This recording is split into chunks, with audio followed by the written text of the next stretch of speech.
Dear Robert, juggling balls are definitely not allowed, underlined, through security or on course. Regards, Bank of America Chicago Marathon.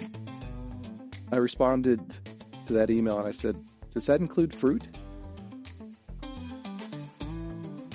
Welcome back to another episode of Execs Who Run. I'm Jason Hunt, your host, and as always, we're here to explore the intersection of life, leadership, and running. And this one is something a little different. Today's guest, Robert Fowler, is someone who truly embodies the idea of doing the extraordinary. At just 17, he co-founded a $1 million computer business. Now, he's the director of cybersecurity at Tyson Foods, one of the world's largest food producers with $54 billion in annual revenue. But Robert's story isn't just about business or leadership. It's about pushing boundaries in every aspect of life. And that's exactly what he did when he took up running. Because for Robert, just running wasn't challenging enough. So he started joggling. Yes, running while juggling. In this episode, we dive into Robert's journey from a young entrepreneur to cybersecurity leader, from solving complex problems to taking on one of the most unique endurance challenges you will ever hear about. So let's get into it. Robert, welcome along. Hey, thanks for having me, Jason. I'm excited to talk with you and tell you a little bit about my story. Yeah, I'm very excited to dive in because there's some very interesting things in your story. Just to start, a bit of a warm-up, which is usually good for running as well.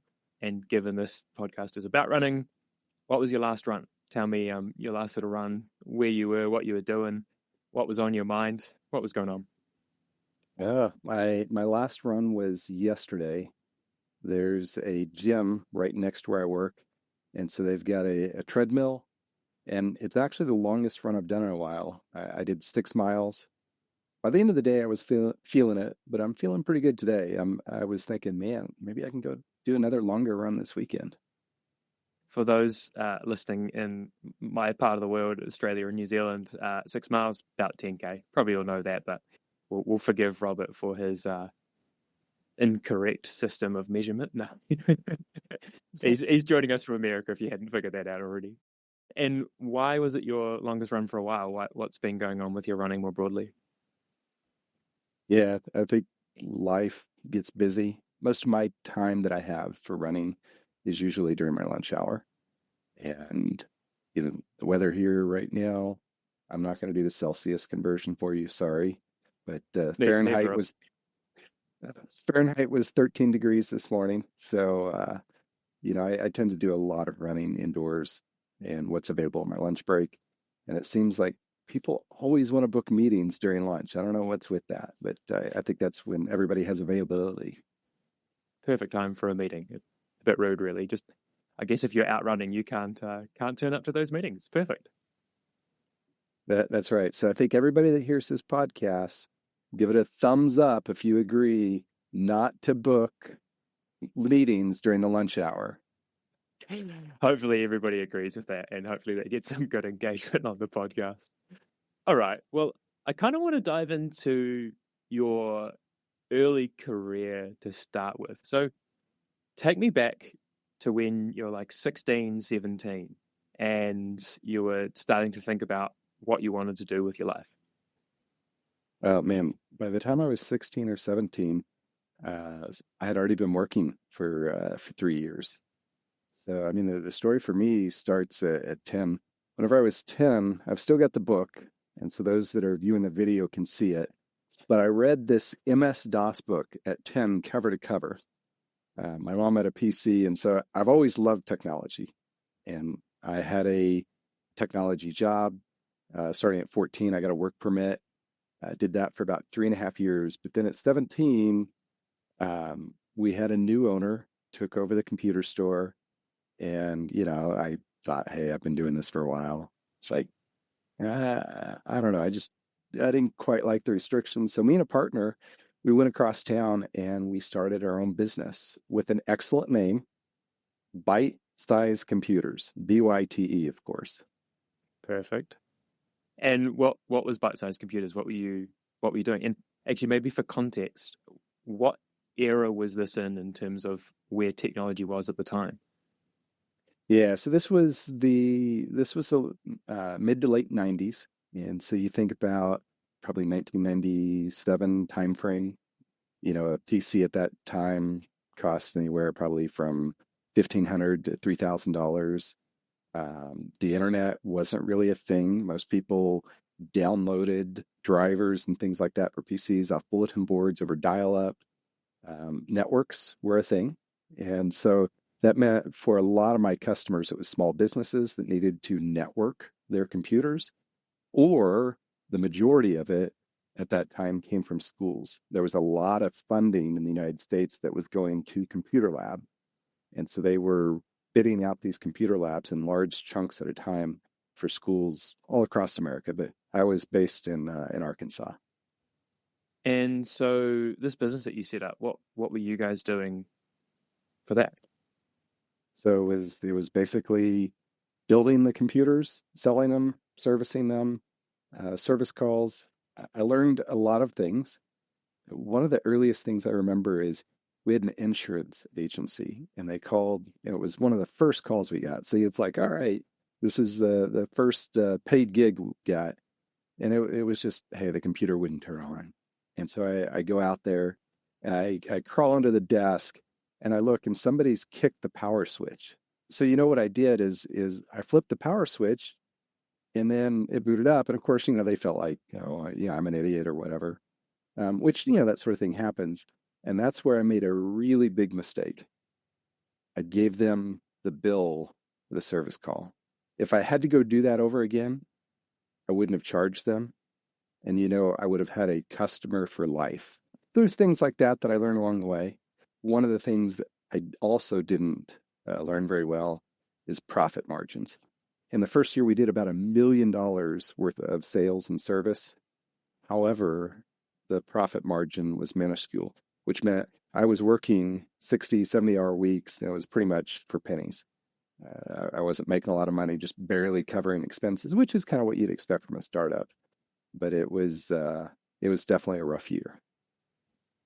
Year in, did $1 million of revenue, realized that wasn't really gonna cut it. When did you kind of make that decision to call it quits on that and, I guess, go out and get a real job? Well, it's funny. One of the people, a lot of that work, you can't do it all yourself. You're ordering all these components, everything like that. You're setting up basically an assembly line. So I would have friends that I would subcontract to come and help put the PCs together, load the OS, all the software, things like that. One of them got a job at Tyson Foods. And, he was telling me about how great it was, and hey, there's steady income and, not 70-hour weeks. And I was like, well, maybe that's, a better thing to do with my life. I did that. And so it was different because now I went from a small business to, at that time, Tyson was a $6-7 billion company that primarily did just chicken. They were almost a tenth the size of what they are today, but it was still a giant enterprise in comparison. So there was a lot of learning there. How did you find that going from obviously working since you were 10 to set up your own thing? It's a pretty entrepreneurial approach, going into a huge enterprise where, not always the most free environments to kind of do what you need to do. How did you find that transition? Looking back, maybe I just wasn't smart enough, but I mean, I wasn't scared at all. I remember whenever I was 14 and people would come to the computer store and they'd see this, pipsqueak teenager, they'd be like, yeah, I don't want to talk to you. And then the owner of the store at that time, he had trained me himself, and he's like, all right, well, I can get to you. It'll probably be about 3 or 4 hours, or you can have him look at it now. And then after that, they figured out, hey, he knew what he was doing. So from that aspect, I had no fear whenever I went into the corporate environment. And that's just kind of how I've always tackled things of, okay, I love solving problems. And that's all it was, is solving problems, reading, research. And then fortunately, I had a lot of great people to work with to learn from. And you've been with Tyson Foods for quite a long period of time now. Tell me about what your role looks like today. I've been back at Tyson Foods for 20 years in May. So I left, I was there for a couple of years, left for 5, and I've been back for 20. My role today is now the director for cybersecurity. And so there's been a lot of changes here and there as far as the scope of my role, but my current role is everything related to identity and access management and everything related to product security within the cybersecurity realm. And I know there was a reasonably large project or piece of work that you did in that identity access space with your frontline workforce, which this is maybe just me being quite interested in it, and I'm not sure if our listeners will too much, but you were trying to get that working for 100,000 frontline staff who weren't working in, offices. Tell me about that, because that just sounds like again, leading to your liking to solve problems and dive into challenges kind of mindset. All right. Well, to tell you about that, that is a project that actually is very personal to me. So I don't think whenever we talked initially, you heard this part of the story, but I'm a third generation Tyson team member. So my mother worked for Tyson Foods, my grandfather worked for Tyson Foods. And so when he retired, they actually gave him a nice gold belt buckle. I don't think it's solid, so don't come rob my house or anything. But it's a nice memento. And he worked in our plants to help feed the world. He didn't work at a nice, office job like I do. But one of the things that becomes personal to me is to make sure that our frontline team members have the ability to log in, to be able to use benefits that we have. And that can be anything from just health and medical to other benefits that we have here in the US, like people that can go earn their college degree totally free, things like that with Tyson Foods. And so what we've done is we find that in some of our plants, we have 80 different languages. And so if the first thing you're going to teach somebody is how do you type in a complex password before you do anything else, I mean, that's crazy. So we've invested in some facial authentication technology that helps our frontline team members so that they can quickly and efficiently log in, do their work, access those benefits, and get up to speed, kind of get over that technology hurdle. And for the uninitiated, does that work somewhat similarly to, say, your iPhone and getting into that? Yeah, it's pretty much exactly the same type of technology. It has depth sensors, all kinds of motion detection. It helps our team members get productive faster. And I've been out at the plants when we've done enrollment events and people's eyes just light up. And then, sometimes if they speak another language, they'll go to the table and they'll talk in Spanish or another language, and they'll bring back a group of people and they get excited about it. That's very cool. And what a cool kind of solution to a very real problem that you were facing. I want to transition into your running. And in fact, I think your running might have started trying to solve a problem you were having yourself at the time. So do you want to tell me about that? About 14 years ago, when my daughter was born, I'd put on a little bit of weight, and I knew I needed to lose weight. And once you have your first child, you start thinking you want to make sure that you're around to be able to help them, to be able to be there for them and for your family. I'll just share personally, my father, he died at 52 because of drugs and alcohol. So, while I stay away from that lifestyle, I knew that I need to take care of myself so that I can be there for my family. And one of the best ways to do that, to lose weight, was to run. But I know, Jason, you're a runner, and I looked at a few of the things. I mean, you do just some crazy stuff. Have you ever been running and just thought, man, this is boring? Yes. My running has been very disciplined. Like I'd say discipline is the key word for me going running. And so some runs, I'm doing it because I know I need to be doing it, but I'm not loving it at the time. It's not this like, I love it every time. So yes, I've certainly been in the situation of going, I'd be quite happy to just be sitting on the couch right now. Now, imagine you were running down the street, though, and you were having that moment, But instead, now you're juggling three balls, and somebody, you run past them, everybody's going to smile and they're going to give you a thumbs up, and people are going to honk their horns as you run by, and it gives you that extra motivation to keep running. And so that's kind of how I decided to start joggling. I'd read about a joggler in Chicago named Perry Romanowski, and I don't know, I got to try this. So I went out to a park out behind our house, and I got three balls, and let's see, I think it's probably about 2 kilometers. There you go. See what I did there? And so it was about 2 kilometers, and I ran it. Well, I don't know if you could call it running. I was wheezing and everything else. And I had 28 drops. I dropped the balls 28 times. And I was like, I will never be able to do this. And I gave it a little bit of time. And then, I decided, how am I going to do this? Created a schedule. And, I kept doing it, did it for about a month. And then, the drops became less and less with every run.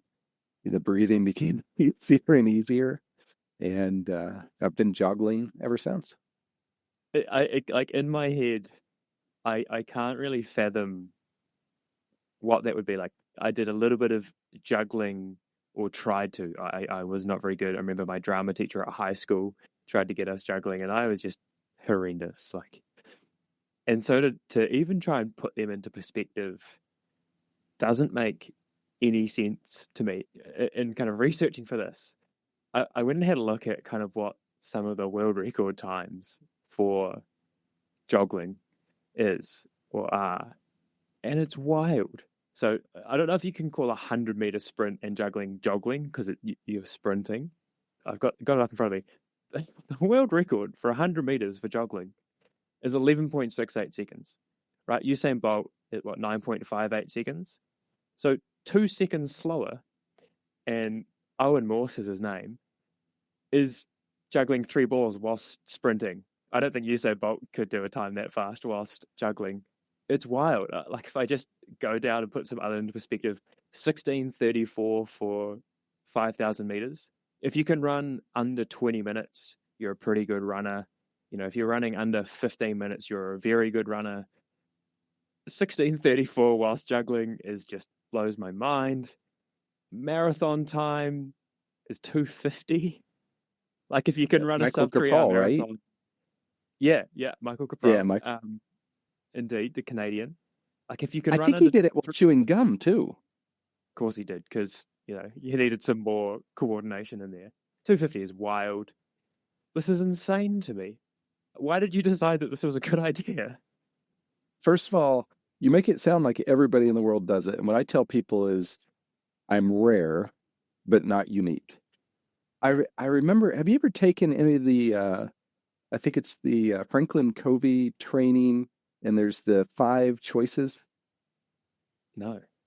So there's 5 choices to extraordinary productivity.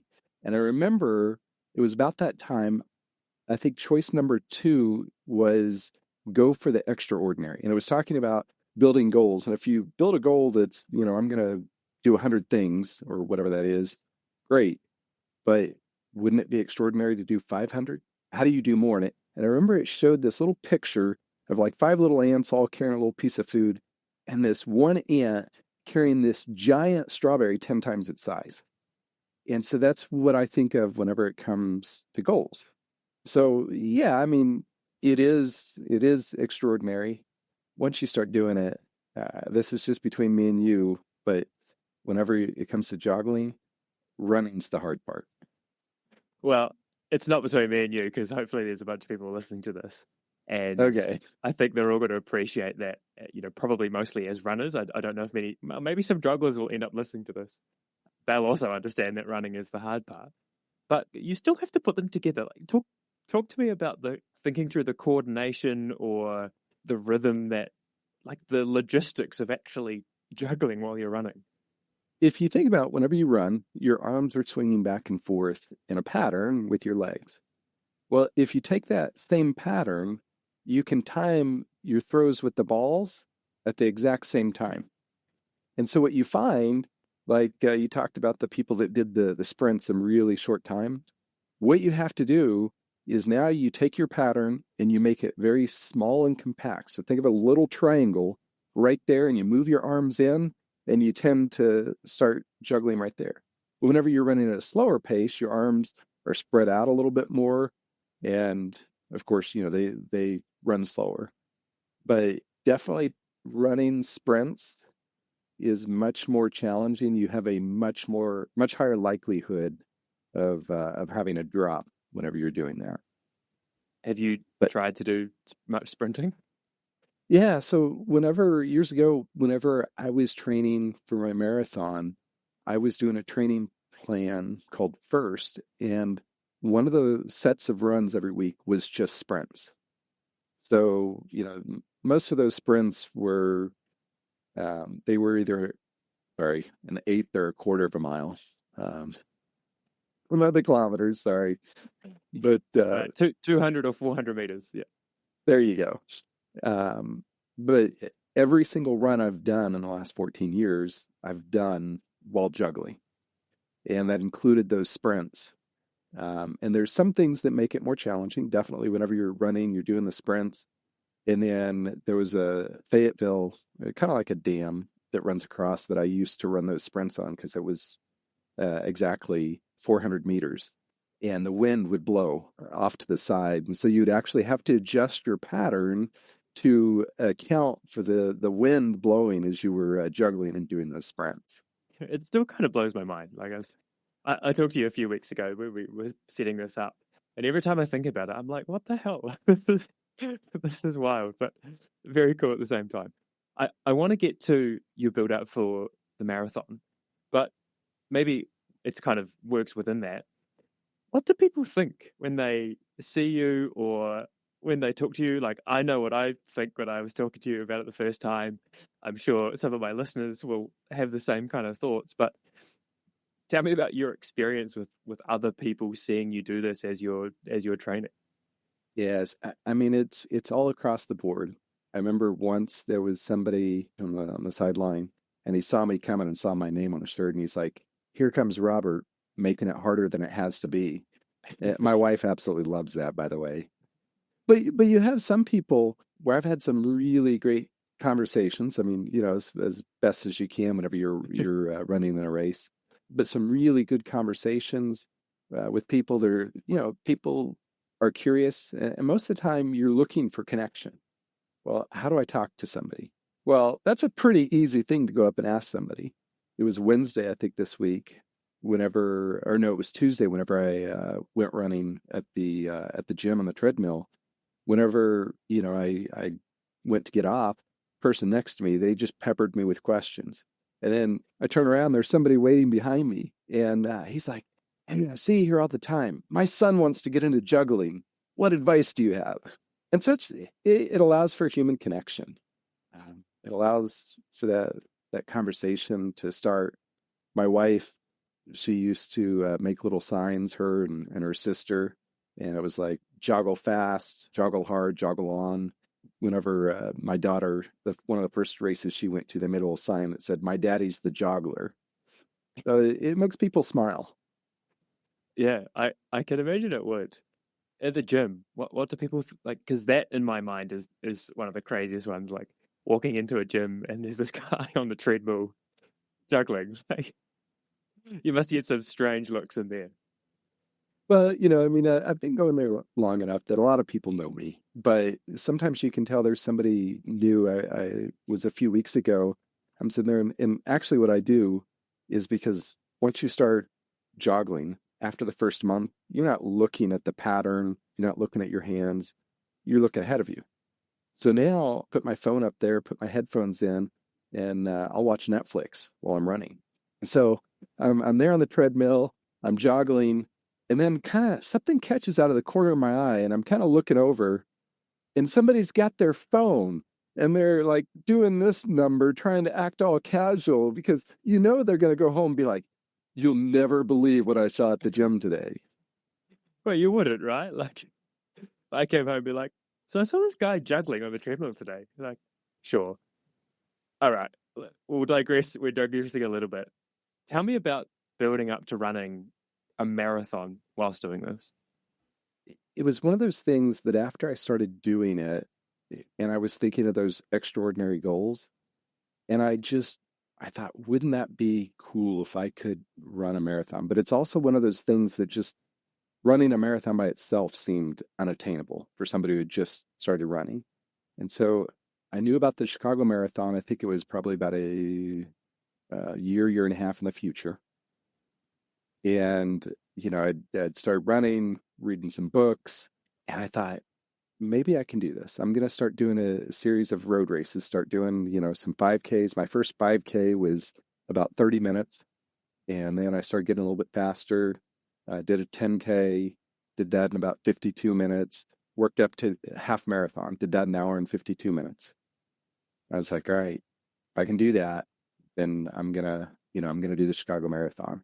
And so the only problem was they had a lottery. And so I knew I had to enter the lottery.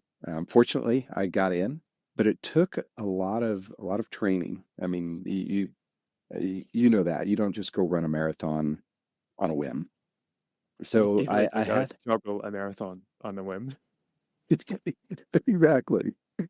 So the book that I read was Run Less, Run Faster, and it uses the first training program, and it has 3 runs a week, which is really all I had time for. I've got a new baby, I've got a family, I've got a job. And so their runs are basically you have one that's primarily sprints, for your oxygen levels. You have another one that are threshold runs to increase your lactate threshold. And then you have a long run to help, with everything else, endurance, so forth. And you do those, they told you if you can't hold this training plan consistently and do every one of these runs every week, then this plan is not for you. So I was obsessive. I mapped out my times. I had pacing. I had my iPhone on every run, and so I used the Nike Run app, recorded the GPS, and it would have the feedback for the pace. I'd set that to every quarter mile. But I remember one time I was doing one of my runs, and I felt like I was going to miss it, and it was, I don't know, probably 25 degrees Fahrenheit, so below freezing. And I took off about an hour or two early before it got dark. And I'm running down the road, and I see one of my coworkers driving by. And he's just looking at me like, did I? And right before then, it had started sleeting. So I'm actually out there joggling, running, when he's like, shouldn't he, where's he? And hey, it's fleeting. Did I really see what I thought I saw? But that's where you got to stay committed if you have a big goal like that. Yep, yep. I've certainly done some runs myself in some pretty horrendous weather. Fortunately, I'm in a part of the world where, well, particularly now in Sydney, it doesn't get below zero ever. But even back in New Zealand, it didn't get that cold, but some pretty bad days. All right, so you were committed to that training program. How you would have been obviously pretty busy working and new kid. Like, how did you actually find it was fitting that into your kind of week and into your routine? Yeah. Well, and that was the great thing about that plan. The first plan is it had 2 runs that I could fit during the week, and I could do that in my lunch hour. Maybe take a little bit longer lunch those 2 days, and then I could do my long run on the weekend. So from that standpoint, it was very manageable. It's just I had to make sure that I stuck to that schedule every week. I definitely had support from my family. I'd come home on the end of my long runs. My wife would have this Dutch baby pancake that she would make, and oh, it was the best. Okay, so we've seen that we wanted to run Boston 18 months out. We have stuck to this training plan. That year, I guess something pretty sad happened at Boston, and it was the year of the Boston bombing, the year before you did it. Did that kind of change your mind at all? Did that have any impact on your build up, how you thought about, the fact that you were going to be doing it next year? Yeah, well, I think the Boston Marathon, I think that was in the spring, and the Chicago Marathon was in the fall. And so, that was definitely, you start thinking about crowds and safety and things like that. But as we got closer to the race, and, I've been training for this for a year and a half. So as we get closer to the race, they sent out an email, and I actually went before the podcast. I went out and I searched the email, and I've still got a copy of it. They said, um, no non-running related sports equipment is allowed, and it was due to additional safety procedures. I mean, that definitely makes sense. And I was like, a year and a half, I planned for this. I'm not one to give up easily. And so I emailed them and I said, my question is, does this include juggling balls? Here's the reply. Dear Robert, juggling balls are definitely not allowed, underlined, through security or on course. Regards, Bank of America Chicago Marathon. I responded to that email and I said, does that include fruit? And I didn't get a response. So I brought with me 3 oranges, and nobody thought a thing. You had your clear plastic baggie. I brought 3 oranges through, and as far as I know, I was the first and probably the only person to have ever joggled the Chicago Marathon with 3 oranges. Probably any marathon, to be fair, right? You're in a pretty small group, juggling marathons in the first place, and then deciding oranges. I guess you didn't have a choice. And how did it go? Take me through the Chicago Marathon juggling 3 oranges. Remember, one of the first things that happened is you're all crowded in there. I mean, and you take off. I think there's some people that maybe they don't like jogglers. I felt like I got a few elbows, knocking my arm, and somebody stepped on the back of my shoe. I had to get over and put my shoe back on. But once you got out of the crowds, I mean, it was great. There's 1 million spectators for the Chicago Marathon. And so it's like the whole way, you just have people, and as soon as they see you, they're cheering. But, I did have 13 drops, but I didn't lose any of my oranges. They were all complete, intact by the time I got to the end of the race. And in case you're wondering, the official rules for joggling, which I abide by 100%, are whenever you drop your ball, you have to return to the spot that you dropped it and resume joggling from there. So, but I do take that very seriously. So I don't do any portion of any run without joggling. That is It slows wild. me down. It slows me down whenever I have to go get some Gatorade or something like that, because you actually have Oh to yeah, you have to stop, hold them in one hand, drink your Gatorade, and so you can't run with your little cup. And you didn't decide to get like really good at one-handed juggling. well, I don't know what you do with the third ball, so that put a Yeah. crimp in my style. And I'd had some injuries leading up, so the last few weeks I didn't do my training plan like I hoped, and I don't know who this person is, but if they're listening to the podcast right now, I want to say thank you. Somewhere around mile 22, just started cramping out. My pace slowed. I was like, am I going to be able to finish this? The longest training run I'd done was only 23 miles. And I was like, I don't know. And I was cramping up. And I stopped for a second. And a guy over the sidelines, they come and he just starts, he can see, my calf cramping up, just starts massaging it. Massaged it for about 30, 45 seconds. I don't think I would have finished the race if whoever that person was hadn't helped me out. And all they got was, hey, a thank you. So if you're listening today, I want to tell you thank you. Amazing. Back 10, 11 years ago. If you're still here, yeah, I love it. But And yeah, I crossed the we finish got line, your medal. and Perfect. they yeah gave me the medal, and I drank a beer. So Sounds like a good way to celebrate. Have you, so back 2013, have you done any marathons since? I have not. You have Um, not. One was enough. yeah, one was enough. I've done shorter races. Having a second child, continuing to run longer runs has definitely been a challenge.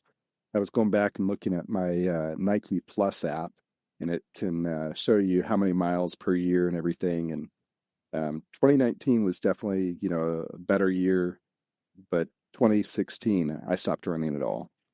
And so you kind of see that also goes back to health and weight and how you feel and everything else. Mhm. And when you don't run, you can definitely feel it. Even if it doesn't have to be a marathon distance. It can be, going running 2, 3 miles, 3 or 4 times a week. It's enough to get you feeling healthy. Um, However, being on this podcast kind of inspired me. I've started looking to say, hey, maybe I need to go do another half marathon or something like that. And you get that in your blood and you start thinking of full marathons. So I don't know. We'll see. Well, maybe you can come and celebrate my local marathon now, the Sydney Marathon, becoming the seventh major, and make it a bit of a family trip. It's nice weather down here. Who knows? Could be a new marathon for you. Oh, there you go. My kids have been to over 20 countries, but never been to Australia. So that might be a great trip. To be fair, we are a long way away, so I'm not surprised. But yeah, would be well worth it. I can guarantee you it. We'll put it on for you. That's for sure. Okay, so tell me what your running looks like now. Then, like, what is it? How does it fit into your life? What does it mean to you? What impact does it have? Yeah, you started this journey a long time ago, 14 years ago, 15 years ago, almost. Joggling, bit of a challenge. How has that changed over time, and in terms of its meaning for you and its impact on your life? Whenever I first did it, I thought more about the novelty of it. Now I don't think about that as much until other people bring it up. I think it's just one of those things where you get used to it. For my work, whenever it comes to leadership, I think that's similar to whenever you have, a new job, a new team, a new challenge, you're going to get consumed in the day-to-day tasks. Kind of like whenever I talked about whenever I first started learning to juggle, you're looking at the balls, you're looking at the pattern right in front of you. But after a while, you start looking ahead. And so that's kind of whenever it comes to leadership, once you start getting better, more experience in a spot, then you can start looking further ahead, strategy to what's in the future. How am I going to solve this problem and not just, hey, what's on fire today? With my family, I think it's something that keeps me healthy, which is really my number one purpose, my number one goal. So I can be there to take care of my family. But they have a lot of fun. I come home and I'll tell stories about what happened that day or things like that, and we have a lot of fun with it too. Yeah, it's very cool. I like that you subtly slipped in a nice metaphor to leadership there, given kind of the broader topic of this podcast. But are you recommending that people and all leaders need to start joggling to be able to to really envisage that and bring it to life? Here's what I would say: is find what your extraordinary goal needs to be. So whenever you think of those five choices and um, not settling for the ordinary, what do you want your joggling to be?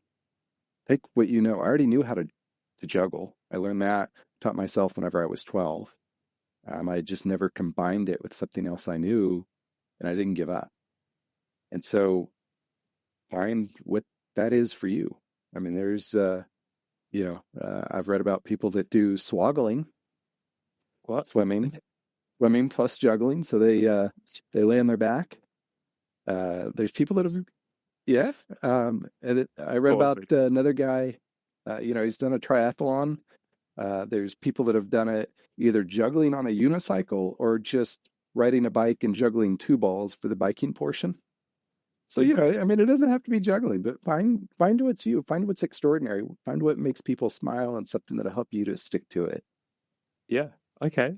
That's this all just kind of still blows my mind. It's very cool. It's kind of crazy at the same time, but I think that underlying piece of, like, find your big challenge or extraordinary challenge and figure out how you're going to achieve that is a cool lesson from it all.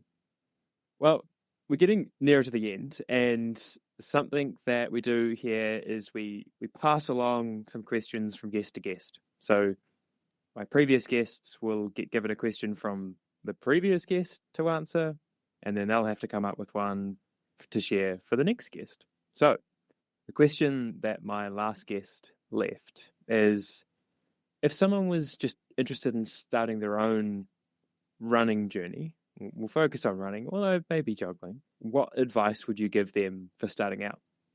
That's a great question. Start with your goals. Why do you want to do it? If you don't have a clear goal and you don't have a good reason to do it, running can be hard. So you probably won't stick with it. The other thing I remember whenever I first started running is I very much wanted to go 0 to 100 kilometers an hour. Make sure you pace yourself so you don't have injuries. Do those two things and you can have a lot of fun with it. I think that is very, very sound advice. Running can definitely be hard, and going too hard definitely can lead to injuries, and we don't want that because ultimately we want more people running. That's kind of part of what this podcast is about as well. And yeah, those things can definitely put people off it. That's for sure. So I've not given you any prep on this, but what question would you like to leave for my next guest? Yeah, so man, putting me on the spot here, but I think that it should probably have to relate to joggling. So here's my question for your next guest is if you were running a race, would you rather be passed by someone pushing a stroller or a joggler, and why? That is a great question. I'm gonna have to think about that myself because I don't know what the answer would be. I've done some running before with some very quick pram runners back in New Zealand, and that's just very impressive to watch. But yeah, I've never done any running with crazy jogglers, so I'll have to think about that myself. Our last little segment is a bit broader. You kind of covered a little bit as we've gone, but this is your chance to kind of share your wisdom and your advice. So I want three things. I want your final piece of advice on life, your final piece of advice on leadership, and your final piece of advice on running. Life, definitely take care of your family. That's critical. Leadership, I mean, you could definitely say take care of your people, but I would say take it a step further. Have fun with it. Make sure that the people you work with come in and they enjoy working with you, that they enjoy working with others. Because when you make it fun, it doesn't feel as much like work.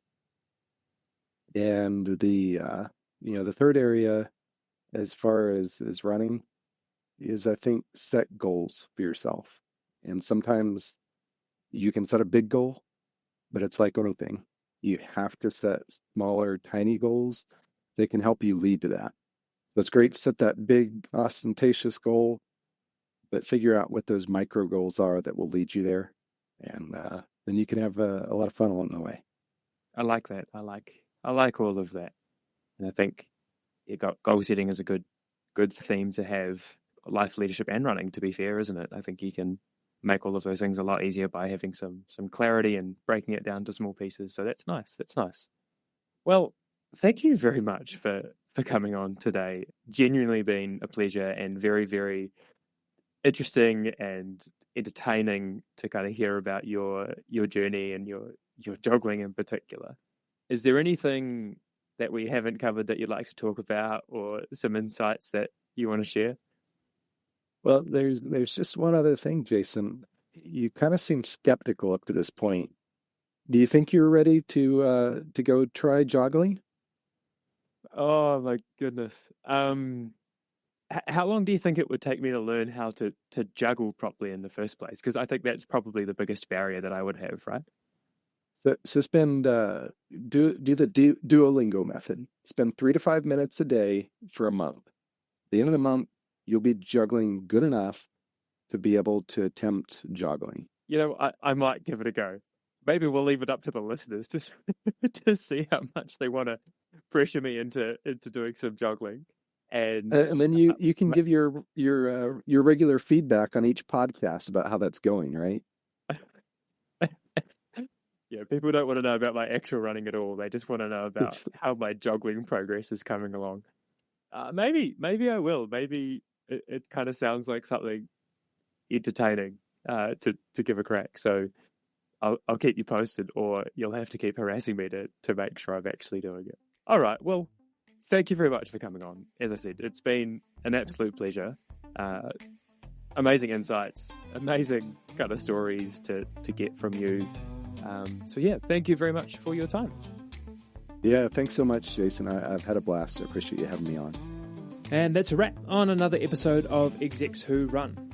Robert's story is a great reminder of pushing boundaries. Whether it's in business, leadership, or running, it can lead to extraordinary things. If you enjoyed this episode, please make sure to subscribe, share it with someone who you think might find it interesting, and check out the show notes for links to connect. Thanks for tuning in. Keep running, keep leading, and keep pushing your limits. We'll see you next time.